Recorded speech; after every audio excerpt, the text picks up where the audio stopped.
여러분 안녕하세요. 북두칠성입니다. 부동산 재테크 얘기해주는 북두칠성. 오늘은 2020년 4월 11일 16번째 시간입니다. 오늘 말씀드릴 제목은 재개발 재건축과 같은 정비사업의 인허가 기간에 대한 분석을 해보겠습니다. 재개발 재건축과 같은 정비사업에 투자를 한 투자자의 입장에서 최대 관심사항이라고 하면은 어떠한 것들이 있을까요? 첫 번째, 조합 집행부의 비리나 부정이 많다. 이런 얘기들도 우리가 많이들 하죠. 두 번째, 사업성, 투자 가치를 올릴 수 있는 방법은 더 없겠는가? 용적률, 층고수, 세대수, 이러한 투자 가치, 사업성을 올릴 수 있는 방법은 더 없겠느냐? 그런 것도 관심을 많이 가지고 있고요. 또 세 번째로, 시간이 너무 많이 걸린다.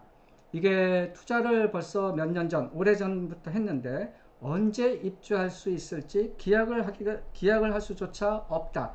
너무 시간이 많이 걸린다. 그러한 이제 관심들도 대단히 많습니다.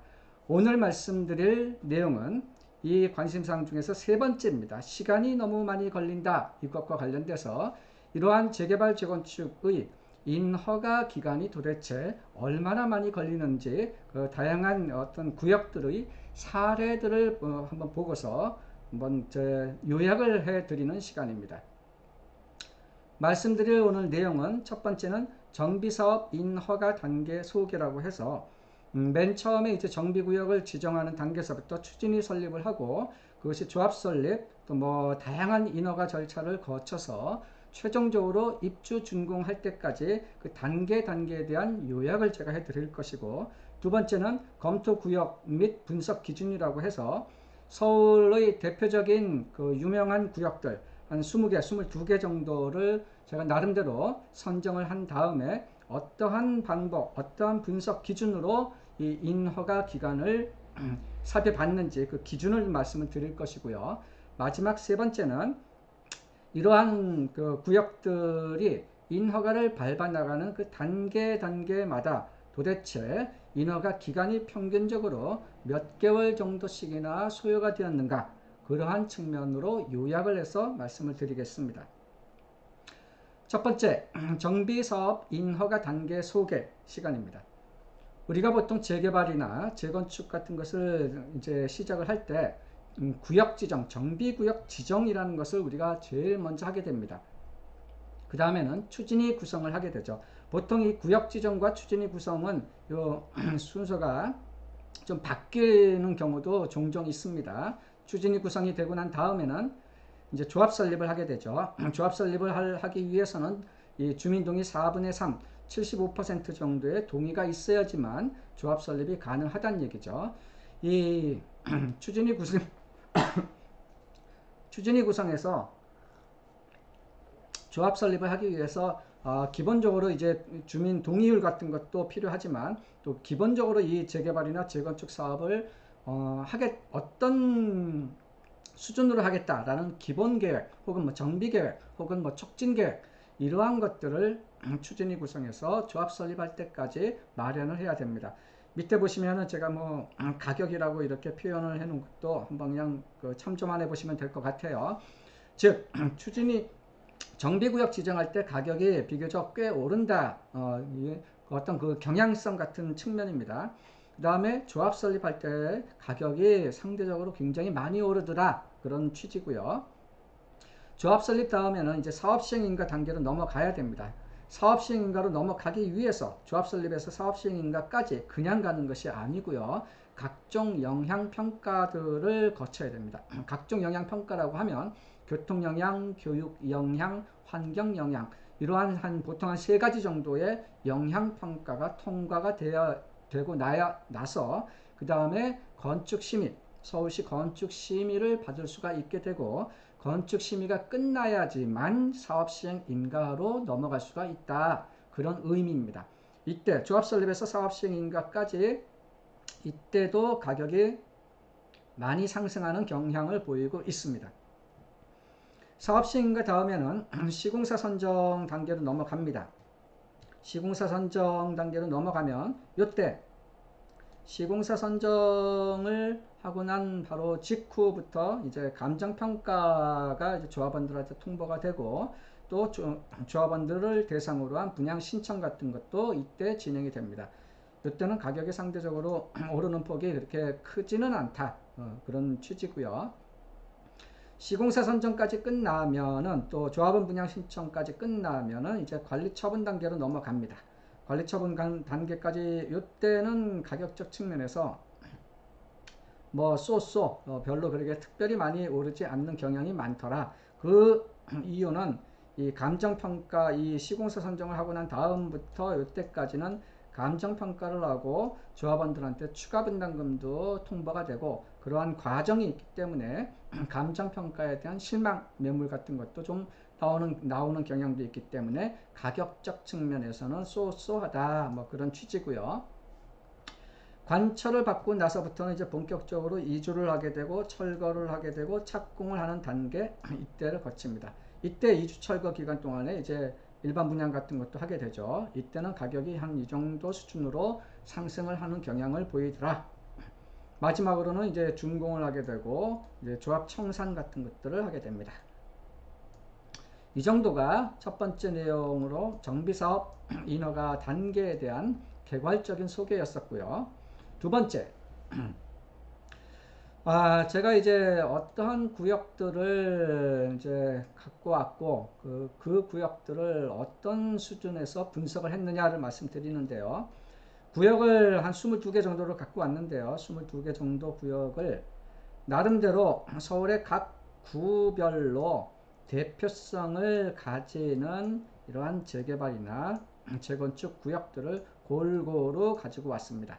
그리고 너무 작은 구역은 이 통계적 유의성이 좀 부족할 수가 있기 때문에 나름대로 건립 세대 규모가 좀 비교적 좀 많은 그런 구역으로 제가 선정을 했고요.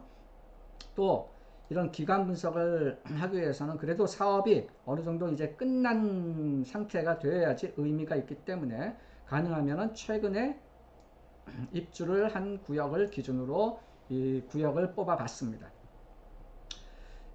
그리고 분석을 이제 어떠한 방법으로 했느냐 이것은요. 앞장에서 말씀드렸던 제가 인허가의 이제 주요 단계가 있다. 그 단계별로 이제 구분을 할 것이고요. 그리고 인허가를 통과하는 한 단계마다 과연 단계마다 소요기간이 어느 정도 몇 개월이나 걸렸는가 그런 것을 이제 분석을 했고요.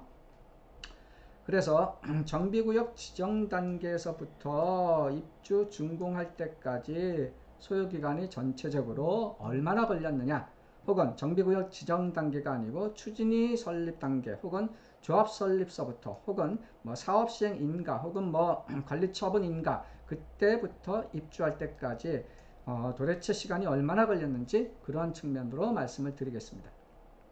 자, 내용이 좀 굉장히 페이지가 좀 글씨가 작아서 비지해 가지고 잘 안 보이실 텐데요. 요것이 제가 이제 선정을 한 구역들입니다. 전체적으로 1번서부터 22번까지 총 22개 구역 정도를 선정해서 분석을 한 겁니다.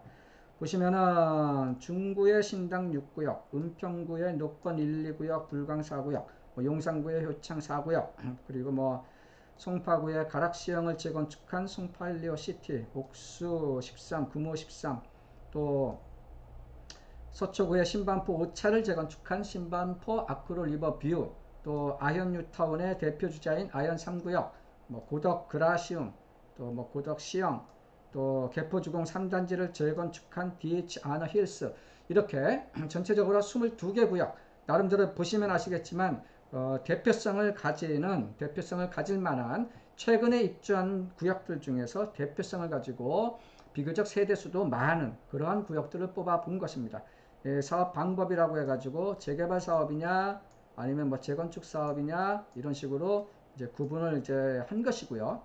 입주 준공을 언제 했는지도 다 표현을 했습니다.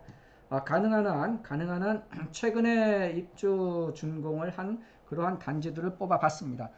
중구 같은 경우에는 부득이하게 최근에 입주한 단지가 안 보여서 신당 6구역 2011년도에 입주한 요 단지를 벤치마킹을 했고요. 19년에 입주, 또 뭐 18년, 19년, 뭐 16년, 뭐 17년, 18년, 19년, 9월 이렇게 가능한 한 최근에 입주한 단지들을 이제 조사를 했습니다. 그 다음에 건립 가구수, 총 건립 가구수 세대수가 945세대, 뭐 송파의 헬리오시티 같은 경우에는 9,510세대나 되죠. 그 다음에 아현 3구역도 많고요. 또 고덕 2단지 재건축한 고덕 그라시움, 뭐 또 DH 아너힐스 이렇게 건립 가구수 세대수도 이렇게 명기를 하였습니다. 자, 그러면은 이렇게 22개 구역을 이제 선정을 해서 이 22개 구역들이 이 인허가를 하나씩 밟아 나가는데 시간이 얼마나 걸렸는지 이제 본격적으로 보게 될 텐데요.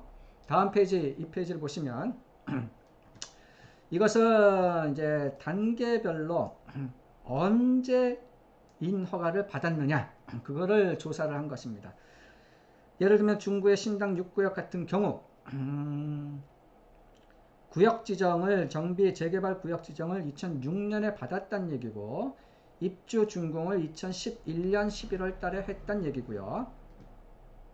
송파의 헬리오시티 같은 경우에는 구역 지정은 06년도에 됐고 이상 약간 뭐 이런 케이스는 다양하지만 조합 설립은 03년도에 됐고 사업 시행인가는 13년도, 입주는 18년도 12월 말에 됐다 이거고요.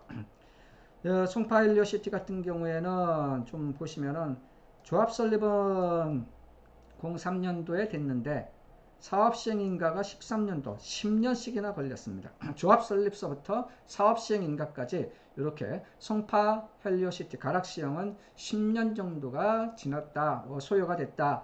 굉장히 많이 소요가 됐었죠. 그 다음에 서초 3호 1차를 재건축한 푸르지오 서초 푸르지오 서밋은 뭐 이렇게 사업 시행인가를 06년도 7월에 받았는데 관처는 요때 08년에 됐다.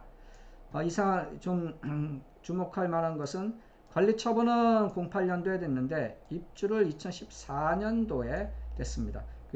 입주가 아니고 착공을 관처에서 착공은 보통 우리가 한 2년 정도 텀이 있으면 보통 착공까지 가는데 요 서초 푸르지오 서밋 같은 경우에는 관처에서 착공할 때까지 뭐 거의 6년 정도의 오랜 시간이 지났다, 소요가 됐다 그런 측면이고요.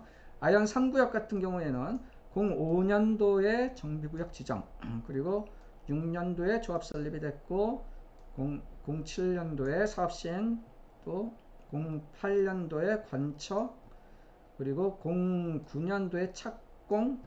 그런데 요것은 보시면은 준공은 14년도 9월 26일 날 준공이 됐습니다. 착공에서부터 착공을 09년에 했는데 입주가 14년, 뭐 5년에 육박할 정도로 이 착공에서부터 입주할 때까지 시간이 많이 걸렸었죠. 5년 정도씩이나 걸렸단 얘기죠. 뉴스를 여기 아현 3구역 아시는 분들은 좀 아시겠지만 착공한 다음에 또 소송 같은 것도 막 벌어지고 해가지고 뭐 시끌시끌 했던 그런 그 경험이 좀 있으실 겁니다. 그 다음에 가락시형 고덕 그라시움 고덕 2단지 재건축했죠. 요거는 이제 03년도에 추진위원회가 설립이 됐는데 조합 설립이 09년도에 됐습니다. 6년 정도가 소요가 됐죠. 조합 설립 추진위에서 조합 설립까지 상대적으로 시간이 많이 소요가 됐습니다. 그 다음에 11년도에 사업시행인가 또 14년도에 관처 또 입주는 19년도 그렇게 됐고요. 또 개포주공 3단지를 재건축하는 DH 아너힐스 같은 경우에는 추진위원회는 03년도에 설립이 됐는데 조합 설립은 13년도 10년씩이나 걸렸습니다. 추진위에서 조합 설립까지 10년 정도나 걸렸더라. 그런데 이제 조합 설립까지가 좀 힘들었단 얘기지 조합 설립을 하고 나서부터 나머지 인허가는 굉장히 빨리 진행돼서 입주는 19년도 즉 조합 설립에서부터 입주까지 6년 정도밖에 6년을 약간 상회하는 정도 수준밖에 기간이 안 걸렸더라. 이렇게 제가 이 페이지는 서울의 22개 구역, 대표성을 가지는 22개 구역을 선정을 해서 각 구역마다 구역 지정 단계에서부터 여러 가지 인허가 절차를 거쳐서 입주 준공을 할 때까지 단계별로 언제 이런 인허가를 받았느냐 그런 것을 조사를 한 것입니다. 다음 페이지를 보시면 이것은 앞장은 이제 언제 인허가를 받았느냐라는 것이고, 이거는 한 단계 통과할 때마다 인허가 단계 한 단계 통과할 때마다 시간이 몇 개월이나 걸렸느냐 이제 그런 내용입니다. 똑같이 22개 구역 전체적인 것이고요. 이제 보시면은 볼까요? 불광 4구역 제가 빨간 글씨 정도만 말씀을 드릴게요. 불광 4구역 같은 경우에는 요 11개월, 그러니까 사업시행 인가에서부터 사업시행 인가를 받은 때로부터 관리 처분 받을 때까지 11개월밖에 안 걸렸다. 뭐 그런 취지예요. 그런 식으로 보지 말고 단계 측면에서 보는 것이 더 효과적으로 보여지네요. 일단은 추진위 설립에서부터 조합 설립 때까지 어느 정도 몇 개월이나 걸리느냐 보시면 효창 4구역 같은 경우에는 4개월밖에 안 걸렸었고요. 또 서초 3호 1차 재건축은 5개월. 그런데 고덕 그라시움, 그러니까 고덕 2단지 재건축한 고덕 그라시움은 74개월.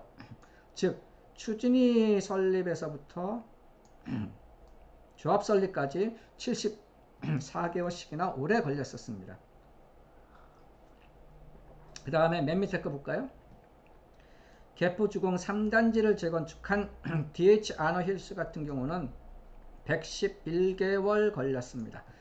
추진위 설립에서부터 조합 설립 때까지 무려 10년 정도씩이나 소요가 됐다라는 의미예요.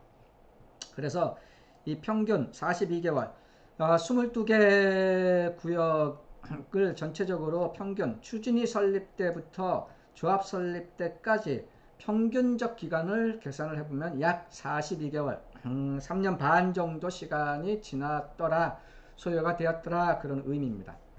그럼 두 번째, 조합 설립을 하고 난 다음부터 사업시행 인가까지는 시간이 얼마나 걸리느냐 보시면은 가락시형 재건축한 헬리오시티 같은 경우에는 조합 설립 때부터 사업시행 인가를 받는 데까지 128개월씩이나 걸렸습니다.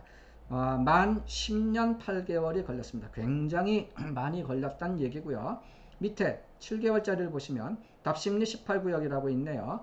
답심리 18구역은 조합 설립서부터 사업시행 인가를 받는 데까지 7개월밖에 안 걸렸습니다. 그리고 화곡 3주구를 재건축한 강서 힐스테이트는 83개월, 그래서 전체적으로 31개월, 즉 조합 설립 때부터 사업시행 인가를 받을 때까지 평균적으로 한 31개월 정도가 소요가 됐다라고 이해를 하면 좋을 것 같아요. 그 다음에 사업시행 인가를 받은 때부터 관리처분 인가까지는 도대체 시간이 얼마나 소요가 되느냐 보시면 불광 4구역은 11개월 정도 걸렸고 116개월짜리가 있습니다. 이게 신반포 5차를 재건축한 신반포 아크로 리버뷰라는 아파트네요. 요것은 사업시행 인가 받고 나서 관리처분까지 116개월씩이나 걸렸습니다. 뭐 구체적인 사유까지는 제가 하나씩 다 조사해 보지는 않았어요. 그 다음에 답심리 18구역은 61개월 정도 걸렸다는 얘기입니다. 그러니까 한 5년 정도 사업시행 인가부터 관리처분까지 5년 걸렸다. 그리고 미아 4구역은 사업시행 인가부터 관리처분까지 11개월 뿐이 안 걸렸습니다. 그래서 평균적으로 30개월입니다. 사업시행 인가를 받은 때로부터 관리처분까지 평균 한 30개월 소요가 되더라 라고 우리가 이해를 하면 편할 것 같습니다. 그 다음 단계는 관리처분 인가를 받은 때로부터 착공하는 데까지 얼마나 시간이 걸리느냐. 우리가 관리처분 인가를 받고 나면은 본격적으로 이주, 철거 그런 과정을 거치게 되죠. 그러니까 즉 2주 철거 기간이 얼마나 소요가 되느냐라고 이제 이해를 하시면 편한데, 요거 보시면 28개월짜리가 있죠. 효창, 용산구의 효창 4구역은 이렇게 2주 철거 기간이 2년 4개월 정도 걸렸다는 얘기고요. 2개월짜리도 있네요. 정릉에 있는 기름 9구역은 이렇게 2주 철거 기간이 2년밖에 안 됐다는 얘기고요. 78개월짜리는 뭔가요? 서초 푸르지오 서밋이네요. 서초 푸르지오 서밋 같은 경우에는 관리 처분부터 착공까지, 즉 2주 철거 기간이 78개월씩이나 걸렸습니다. 이렇게 많이 걸린 것은 뭔가 2주 철거 같은 거 하는 그 와중에 뭐 소송이라든가 내분이라든가 그러한 것들이 이제 발생했다는 얘기입니다. 그 다음에 5개월짜리는 어딘가요? 강서 힐스테이트. 그리고 전체적으로 평균적으로 19개월.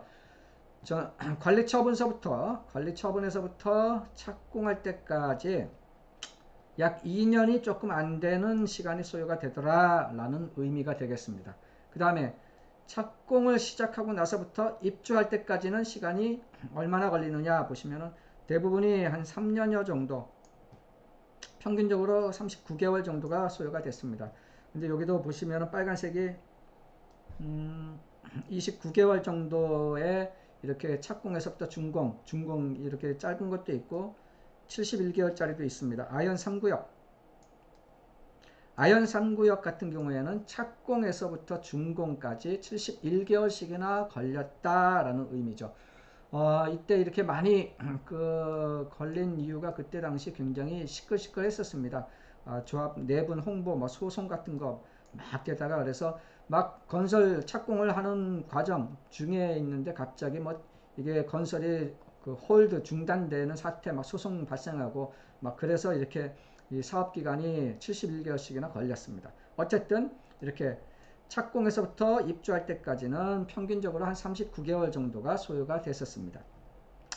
그래서 이제 총 기간을 한번 더해 봤습니다. 총 기간이라고 하면은 추진위 설립 때부터 입주할 때까지입니다. 추진위 설립 때부터 입주할 때까지 평균 160개월입니다.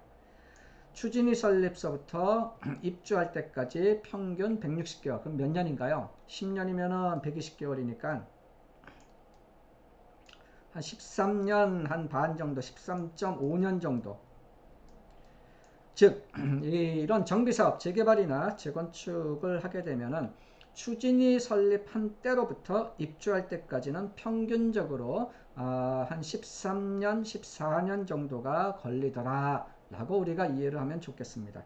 물론 이렇게 빠른 구역도 있죠. 75개월, 정릉 기름 9구역 같은 경우에는 추진위 설립 때부터 입주할 때까지 75개월, 한 6년 3개월 정도밖에 안 걸린 데도 있고요. 200개월, 200개월이라면 몇 년인가요? 이건 고덕 3단지네요. 고덕 3단지 200개월이면은 12개월로 나누면은 한 16년? 17년? 그 정도씩이나 걸렸다는 의미가 되겠습니다. 자, 이렇게 이 페이지에서는 서울의 대표적인 재개발 재건축 구역들이 이 추진위 설립했었을 때부터 입주할 때까지 그 단계마다, 인허가 단계마다 시간이 몇 개월 정도나 소요가 돼서 전체적으로 입주할 때까지 사업기간이 몇 개월 정도 소요가 됐는지 이렇게 일목요연하게 살펴보실 수가 있습니다. 요약을 이제 한번 해 보겠습니다. 보시면은 추진위 설립할 때부터 입주할 때까지는 13.3년이네요. 그 다음에 조합 설립에서부터 입주까지는 한 10년 정도. 사업 시행인가부터 입주까지는 7.2년. 관리 처분서부터 입주까지는 한 5년에 육박하고, 또 착공 준공 이때는 한 3.2년 정도.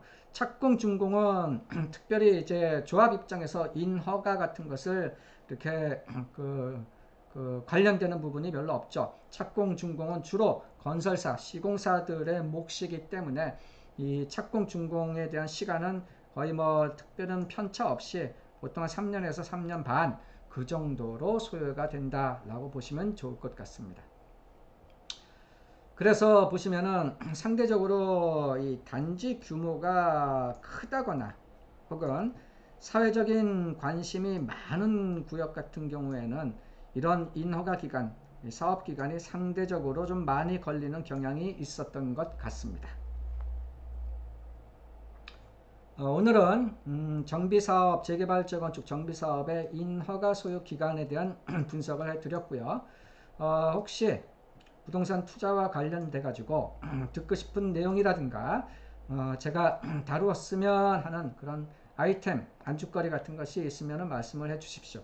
참조해 가지고 반영할 수 있는 것들은 해보도록 하겠습니다. 제가 유튜브 초보 아직 수준이라서 편집이라든가 자막, 이런 자막 처리 같은 것 부족한 점이 많습니다. 앞으로 계속 그것은 공부를 해가면서 튜닝 해 가도록 하겠습니다.